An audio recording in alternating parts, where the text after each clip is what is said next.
Halo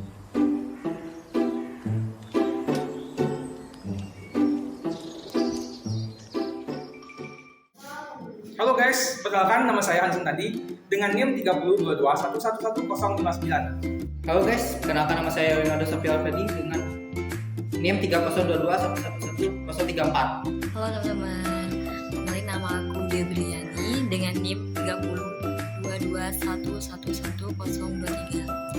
Halo guys, perkenalkan nama saya Yoga Pertama dengan NIM 3022111098 dan teman saya Guru Puja Karisma dengan NIM 3022111061. Halo guys, perkenalkan nama saya Alvin Indonesia dengan NIM 3022111047. Halo teman-teman, kenalin nama aku Siti Rismawati dengan NIM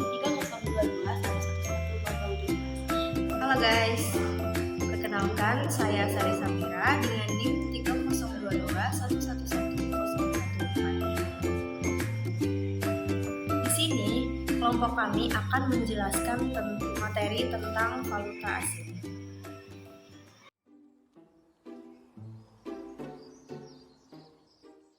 Di sini saya akan menjelaskan mengenai pengertian valuta asing. Pengertian valuta asing. Apa itu valuta asing? Valuta asing atau falas adalah mata uang negara lain yang digunakan dalam transaksi keuangan internasional. Falas berfungsi sebagai alat pembayaran untuk berbagai aktivitas, seperti pertama, perdagangan internasional. Perdagangan internasional yaitu impor ekspor barang dan jasa. Kedua, investasi. Investasi yang itu penanaman modal di luar negeri. Yang ketiga, pengeluaran wisata asing di suatu negara. Yang keempat, transfer dana pengiriman uang antar negara.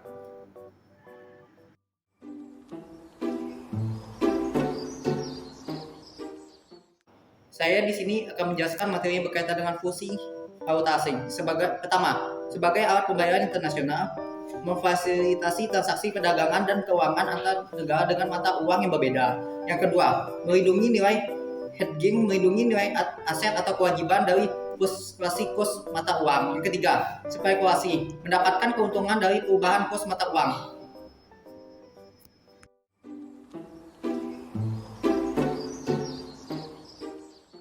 Di sini aku bakal ngejelasin tentang jenis-jenis valuta asing. Yang pertama ada hard currency, mata uang negara maju yang stabil dan banyak diperdagangkan, seperti dolar Amerika Serikat (USD), euro Uni Eropa atau EUR, pound sterling Inggris (GBP), yen Jepang (JPY). Oke, yang kedua ada soft currency, mata uang negara berkembang yang kurang stabil dan kurang banyak diperdagangkan, seperti rupiah Indonesia (IDR), baht Thailand (THB), peso Filipina (PHP). Dan yang ketiga ada emerging market currency, mata uang negara berkembang yang sedang mengalami pertumbuhan ekonomi yang cepat, seperti yuan Tiongkok, CNY, rupiah India, INR, Real Brazil, BRL. Oke, sekian, terima kasih teman-teman dari aku.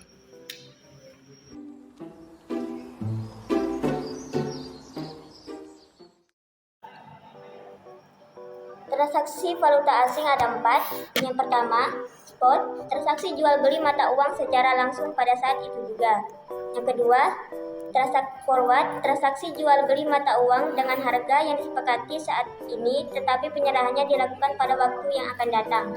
Yang ketiga ada transaksi swap, yaitu transaksi pertukaran dua mata uang secara simultan dengan tanggal penyerahan yang berbeda. Yang keempat ada opsi, yaitu kontrak yang memberikan hak tetap tetapi tidak kewajiban untuk membeli atau menjual mata uang tertentu pada harga dan tanggal yang telah ditentukan.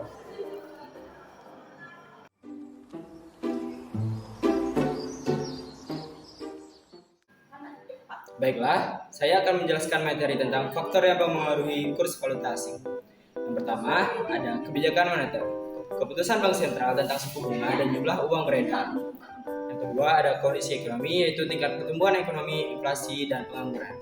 Yang ketiga, ada stabilitas politik, yaitu kepercayaan investor terhadap stabilitas politik atau suatu negara. Yang keempat, ada perdagangan internasional, yaitu neraca perdagangan dan arus modal internasional. Dan yang terakhir ada peristiwa global, yaitu krisis ekonomi, perang, dan bencana alam.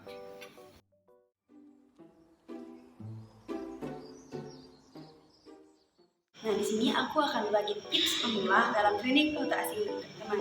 Jadi yang pertama yaitu ada pelajari dasar-dasar valuta asing, di mana dengan memahami konsep dasar seperti pasangan mata uang, spread, leverage, dan cara membaca kutipan harga dan grafik. Yang kedua yaitu ada gunakan akun demo.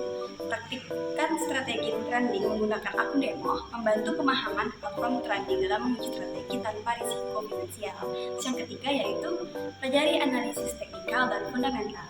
Nah, dengan mempelajari analisis teknikal tentang grafik dan pola harga dan analisis fundamental tentang berita ekonomi dan kebijakan untuk membuat keputusan trading yang terbaik.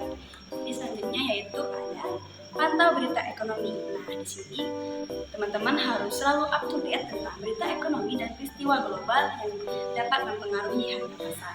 Yang kelima yaitu pilih pasangan mata uang yang bijak, di mana fokus pada mata uang yang dipahami dan sesuai dengan gaya trading yang Anda miliki. Terus yang terakhir yaitu ada gunakan leverage dengan hati-hati. Leverage dapat meningkatkan potensial keuntungan, tetapi juga meningkatkan risiko. Gunakan leverage dengan bijak dan sesuai dengan toleransi risiko trading. Dan yang paling penting yaitu ingatlah bahwa trading valuta asing melibatkan risiko dan tidak ada jaminan keuntungan. Jadi bagi teman-teman yang mau trading valuta asing boleh mempelajari tips-tips yang telah dijabarkan.